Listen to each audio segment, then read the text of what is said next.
ಮಾಗಡಿ ತಾಲೂಕಿನ ಕಾರ್ಮಿಕರಿಗೆ ಸರ್ಕಾರದಿಂದ ಸಿಗಬೇಕಾದ ಸೌಲಭ್ಯ ನೀಡದೆ ವಂಚಿಸುತ್ತಿರುವ ಕಾರ್ಮಿಕ ಅಧಿಕಾರಿಗಳ ವಿರುದ್ಧ ದಿನಾಂಕ 16-12-2024ರಂದು ಬೃಹತ್ ಪ್ರತಿಭಟನೆ ಹಾಗೂ ಕಾರ್ಮಿಕ ಇಲಾಖೆ ಮುತ್ತಿಗೆ ಹಾಕಲಾಗುವುದು ಎಂದು ಕರ್ನಾಟಕ ರಾಜ್ಯ ಕಟ್ಟಡ ಮತ್ತು ಅಸಂಘಟಿತ ಕಾರ್ಮಿಕರ ಒಕ್ಕೂಟದ ರಾಜ್ಯಾಧ್ಯಕ್ಷ ಡಾಕ್ಟರ್ ಪ್ರಸನ್ನಗೌಡ ಸುದ್ದಿಗೋಷ್ಠಿಯಲ್ಲಿ ತಿಳಿಸಿದರು. ಈ ವೇಳೆಯಲ್ಲಿ ಜಿಲ್ಲಾಧ್ಯಕ್ಷ ಆನಂದ್, ಜಿಲ್ಲಾ ಗೌರವಾಧ್ಯಕ್ಷ ಎಂಜೆ ಮಂಜುನಾಥ್, ತಾಲೂಕು ಅಧ್ಯಕ್ಷ ವೆಂಕಟೇಶ್, ಶ್ರೀಪತಿಹಳ್ಳಿ ಮಂಜು, ಚಿಟ್ಟನಹಳ್ಳಿ ನರಸಿಂಹರಾಜು ಭಾಗಿಯಾಗಿದ್ದರು. ಏನು ಮಾಗಡಿ ತಾಲೂಕಿನಲ್ಲಿ 10,000 ಕಟ್ಟಡ ಕಾರ್ಮಿಕರಿದ್ದಾರೆ. ಇನ್ನು ಹೊಸದಾಗಿ ಕಾರ್ಮಿಕರು ನೋಂದಣಿ ಮಾಡುವಂಥದ್ದು ಇರ್ಬೋದು, ಮತ್ತು ಆ ಲೇಬರ್ ಕಾರ್ಡು ಆಗಿರುವಂಥದ್ದು ಲೇಬರ್ ಕಾರ್ಡ್ನ ಇವರು ನಮ್ಮ ಕಾರ್ಮಿಕ ಇಲಾಖೆ ರಿಜೆಕ್ಟ್ ಮಾಡ್ತಾ ಇರೋದಾಗ್ಬೋದು. ನಿಜವಾದ ಕಾರ್ಮಿಕರಿಗೆ ಸಿಗಬೇಕಾದಂಥ ಸವಲತ್ತುಗಳನ್ನ ಇವರು ಅಡ್ಗಟ್ಟಿ ಸರ್ಕಾರದಿಂದ ಬರುವಂಥ ಸವಲತ್ತನ್ನು ಕಾರ್ಮಿಕರಿಗೆ ತಲುಪಿಸ್ತೇನೆ ಸುಮ್ಮನೆ ಕಾಲಹರಣ ಮಾಡ್ತಾ ಇರ್ತಕ್ಕಂಥ ಅಧಿಕಾರಿಗಳ ವಿರುದ್ಧ ಒಂದು ಬೃಹತ್ ಹೋರಾಟವನ್ನು ಹಮ್ಮಿಕೊಂಡಿದ್ವಿ. ಸುಮಾರು 2,000ಕ್ಕೂ ಹೆಚ್ಚು ಕಾರ್ಮಿಕರು ಕಾರ್ಮಿಕ ಇಲಾಖೆ ಮುತ್ತಿಗೆ ಹಾಕುವ ಮುಖಾಂತರ ಏನು ಕಾರ್ಮಿಕರಿಗೆ ತಾಲೂಕಿನಲ್ಲಿ ಆಗ್ತಾ ಇರ್ತಕ್ಕಂಥ ಅನ್ಯಾಯವನ್ನು ಸರಿಪಡಿಸುವ ನಿಟ್ಟಿನಲ್ಲಿ ನಾವು ನಾಳೆ ಹೋರಾಟವನ್ನು ಹಮ್ಮಿಕೊಂಡಿದ್ದೀವಿ. ಅಂದರೆ ಸೋಮವಾರ ಬೆಳಗ್ಗೆ 10:30ಕ್ಕೆ ಕಲ್ಲೆಗಟ್ಟಿಂದ ಹೊರಟು ಕಾರ್ಮಿಕ ಇಲಾಖೆ ಮುತ್ತಿಗೆ ಹಾಕುವ ಮುಖಾಂತರ ತಹಸೀಲ್ದಾರ್ಗೆ ಮನವಿ ಮಾಡೋ ಮುಖಾಂತರವಾಗಿ 2,000 ಕಾರ್ಮಿಕರು ನಮ್ಮೆಲ್ಲ ಸಂಘಟನಾ ಪದಾಧಿಕಾರಿಗಳ ಸಮ್ಮುಖದಲ್ಲಿ ಕರ್ನಾಟಕ ಮತ್ತು ಕಟ್ಟಡ ಮತ್ತು ಅಸಂಘಟಿತ ಕಾರ್ಮಿಕರ ಒಕ್ಕೂಟ ನಡೆದಿದೆ. ಏನು ನಮ್ಮ ಹೋರಾಟದ ಪ್ರತಿಫಲ ಕಾರ್ಮಿಕ ಅಧಿಕಾರಿಗಳಿಗೆ ವರ್ಗಾವಣೆ ಆಗಬೇಕು. ತಾಲೂಕಿನಲ್ಲಿ ನಿಜವಾದ ಕಾರ್ಮಿಕರ ಕಾರ್ಡನ್ನು ಏನು ಇವರು ಕಾರ್ಡನ್ನು ರದ್ದುಪಡಿಸ್ತಾ ಇದ್ದಾರೆ ಅದನ್ನು ಸರಿಪಡಿಸಬೇಕು.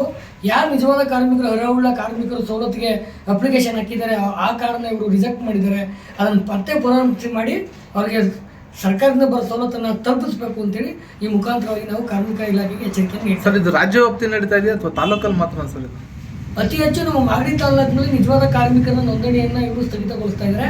ಹೌದು, ನಿಜವಾದ ಕಾರ್ಮಿಕರಿಲ್ಲ ಅಂತ ಅಂದರೆ ಅವರು ಸ್ಥಗಿತಗೊಳಿಸ್ಲಿ, ಅದಕ್ಕೆ ನಮ್ಮ ತಕರಾರೇನಿಲ್ಲ.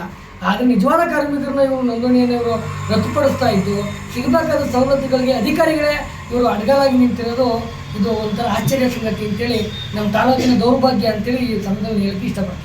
ಸರ್, ಈ ಬಗ್ಗೆ ಏನಾದರೂ ಸಂಬಂಧಪಟ್ಟ ಸಚಿವರ ಗಮನಕ್ಕೆ ಸಂಬಂಧಪಟ್ಟ ಅಧಿಕಾರಿಗಳಿಗೆ ಸಂಬಂಧಪಟ್ಟಂಥವ್ರಿಗೆ ಬೇಜಾನ್ಸರಿ ನಾವು ಮನವಿ ಮಾಡಿದ್ದೀವಿ.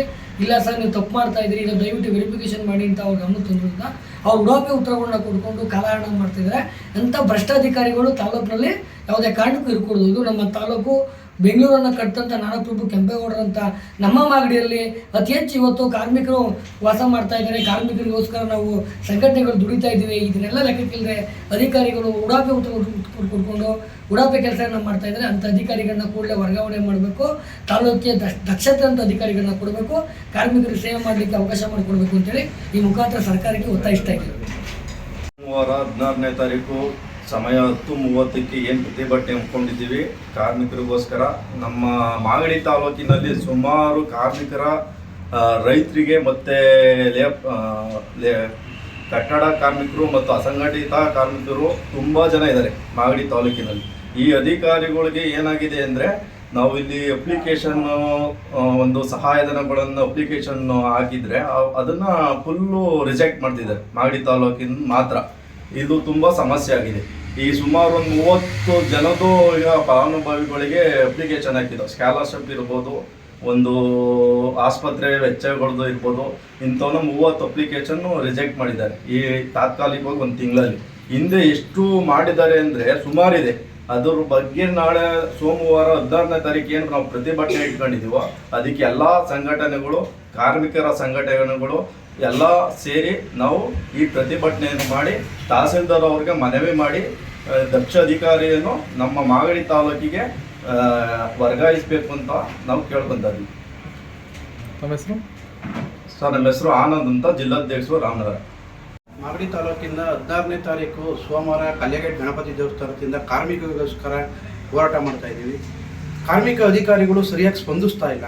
ನಿಜವಾದ ಕಾರ್ಮಿಕರ ಕಾರಣೆ ಕೂಡ ವಜಾ ಮಾಡ್ತಾ ಇದ್ದಾರೆ. ಕೇಳಕ್ಕೆ ಹೋದರೆ ಉಡಾಪೆ ಮಾತುಗಳು ಮಾತಾಡ್ತಾ ಇದ್ದಾರೆ. ನಿಜವಾದ ಕಾರ್ಮಿಕರು ಇವತ್ತು ತುಂಬ ಕಡು ಬಡವರು ನಮ್ಮ ಮಾಗಡಿ ತಾಲೂಕಲ್ಲಿ ಹೆಚ್ಚಿನ ಜನ ಇರೋದು. ಕಾಲಕ್ಷೇಪ ಮಾಡಿಸೋಕ್ಕೂ ಕೂಡ ಅವ್ರು ಆಗ್ತಾ ಇಲ್ಲ, ಕಣ್ಣಲ್ಲಿ ನೀರು ಹಾಕ್ಕೊಂಡು ಹೋಗ್ತಾ ಇದ್ದಾರೆ. ಇಂಥ ಅಧಿಕಾರಿಗಳು ನಮಗೆ ಅವಶ್ಯಕತೆ ಇಲ್ಲ. ನಾವು ಶಾಸಕರಿಗೂ ಕೂಡ ಮನವಿ ಮಾಡ್ತೀವಿ, ಇಂಥ ಅಧಿಕಾರಿಗಳು ನಮಗೆ ಬೇಡ. ಅದಕ್ಕೋಸ್ಕರ ನಾವು ಹೋರಾಟ ಮಾಡ್ತಾ ಇದ್ದೀವಿ.